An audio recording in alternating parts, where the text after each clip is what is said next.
9 gadu pēc kārtas mēs veidojam topu.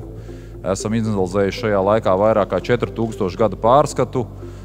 Daudz interesanta par apmēram 300–350 Latvijas uzņēmumiem šajā gadu griezumā redzējuši. Tā kā mums ir interesanta datubāze, ko mēs tagad labprāt arī dosim jums. Šo uzņēmumu esamību Baltijas topā tomēr izskaidrojam ar to, ka tie ir tādi uzņēmumi, kuriem ir ambīcijas, kuri skatās plašāk pāri savām nacionālām robežām un kuriem arī spēja modernajā, grūtajā pasaulē šos ambiciozos plānus realizēt. Mūsu tops tomēr, kā zināms, atskaites punkts analīzē tiek izmantots, un es uzskatu, tas ir tas galvenais arī mūsu mērķis, ko mēs esam zinām mērā panākuši un arī turpināsim strādāt. Mums būtu vairāk jālepojās ar mūsu nacionālajiem čempioniem.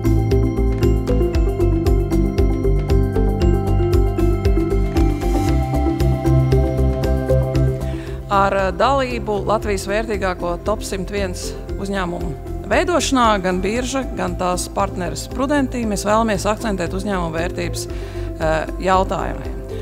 Un, manuprāt, tāds lielākais biznesa virsuzdevums patiesībā ir uzņēmuma vērtības audzēšana.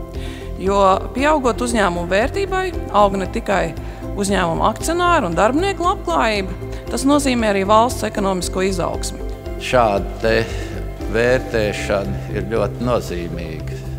Tas parāda un dod iespēju citām valstīm novērtēt, kur mēs esam, kā mēs attīstamies. Mans tas godināmais raksturojos ar to, ka viņš gājis caur dažādiem nosaukumiem, caur dažādiem īpašniekiem. Man arī personīgi ir bijusi iespēja no šā uzņēmuma mācīties, konkurēt ar viņu.